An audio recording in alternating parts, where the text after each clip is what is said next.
pessoal, tudo bem? Bem-vindos a mais um vídeo do canal. E hoje nós vamos falar nesse vídeo a respeito de histerese. O que é histerese magnética?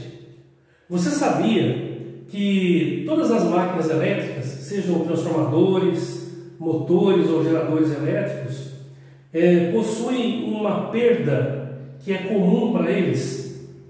E esse tipo de perda pode acabar prejudicando o seu rendimento ou a sua eficiência.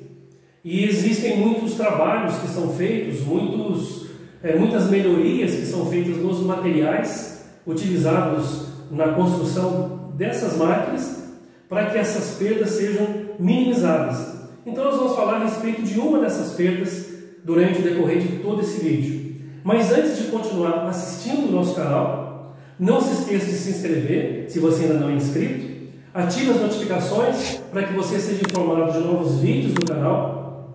Comente e compartilhe para que outras pessoas conheçam o conteúdo do canal. É importante comentar aqui, nesse vídeo, que nós fizemos uma menção num vídeo anterior a respeito de substâncias magnéticas.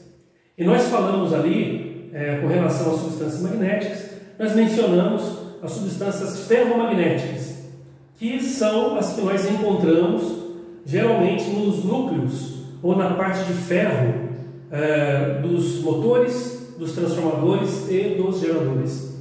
Então nós vamos explicar aqui para vocês como é que ocorre o efeito de histerese. Então, histerese nós mencionamos que é uma propriedade, acaba sendo uma propriedade que é inerente ao material, a todos os materiais que são ferromagnéticos, que são aquelas substâncias ou materiais que se magnetizam de maneira muito intensa, com muita facilidade. Eles permitem a magnetização. E a histerese, então a curva de histerese é uma curva que é levantada para materiais ferromagnéticos. Então nós vamos dar um exemplo. Fizemos aqui um circuitinho magnético, não é? Um material ferromagnético. Nós temos aqui uma bobina e essa bobina está sendo alimentada por uma fonte de tensão e tem aqui um resistor variável, uma resistência variável. Como é que essa curva ela foi levantada? Como que é a ideia dela, né?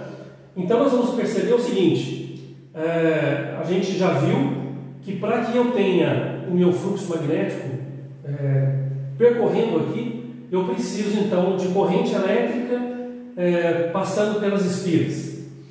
Dessa forma, nós temos aqui a formação de uma intensidade magnética fornecida pelo campo das espiras. Então a gente pode dizer o seguinte, que a força magnética ela é dada pelo número de espiras vezes a corrente, e a força magnética também, a gente pode dizer que N vezes I é igual à intensidade magnética por H. Ou seja, a nossa intensidade magnética, H, ela é diretamente proporcional à corrente. Então, se eu aumento a minha corrente, eu aumento a intensidade magnética do campo criado aqui nessa bobina. Bom, então como é que nós fazemos o levantamento? Inicia-se com a corrente bem pequena, de 0 até um valor máximo, ajustando-se aqui, olha, esse reostato. Com o reostato no máximo, eu tenho corrente mínima, 0. E à medida que nós vamos tirando a resistência do circuito, a corrente vai aumentando.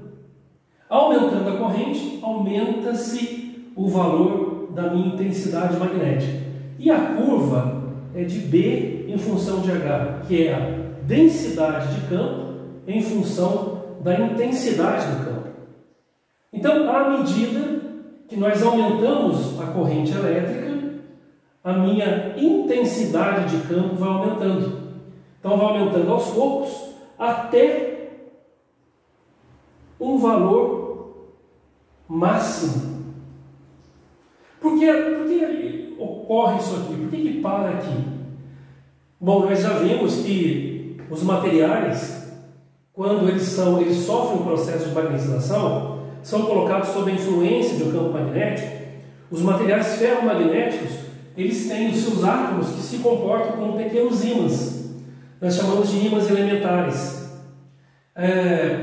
Vai chegar um ponto que todos os átomos estarão direcionados já no mesmo sentido do campo, do campo externo que foi formado.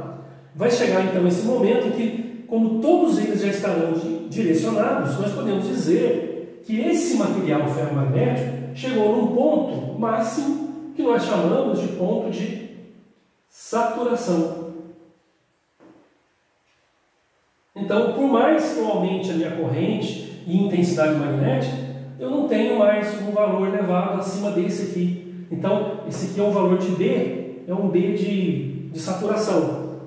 O material está plenamente magnetizado. Agora, olha só, a experiência foi feita da seguinte forma. Começou-se então a diminuir a corrente do circuito para observar se a curva volta para a posição anterior. No entanto, quando essa resistência ela começou a aumentar e a corrente diminuir e o H começou a diminuir de novo, foi observado o seguinte, que essa curva ela faz isso aqui, ó. Ela vem para cá e ela não volta mais pelo mesmo caminho. Ela vem para cá e para aqui, ó, nesse ponto aqui. Quando a corrente é zero, o B vai estar aqui. Então o que significa isso?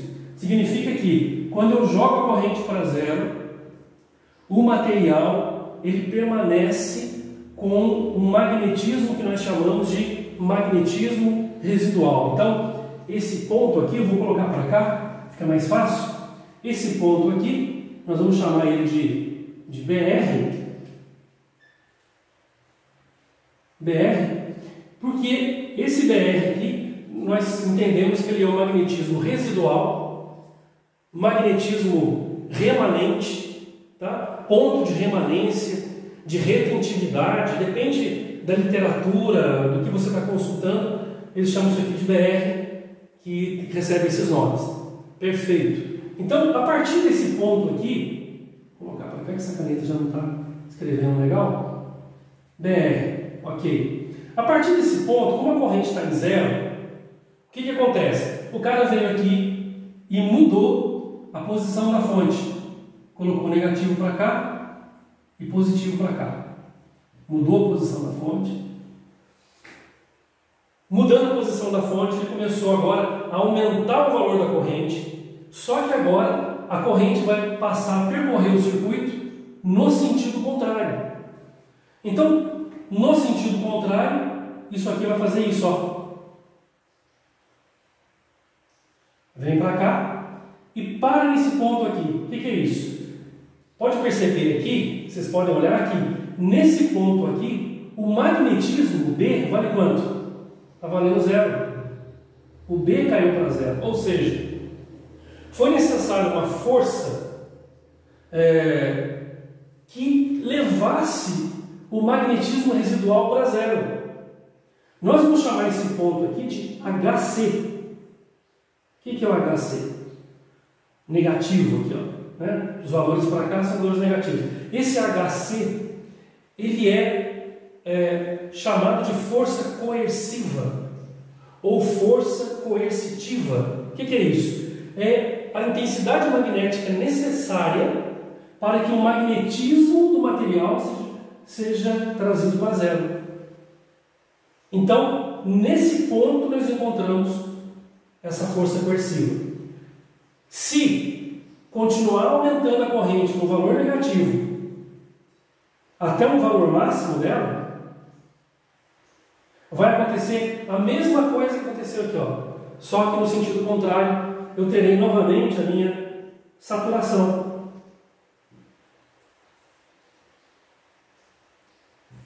Mesma saturação.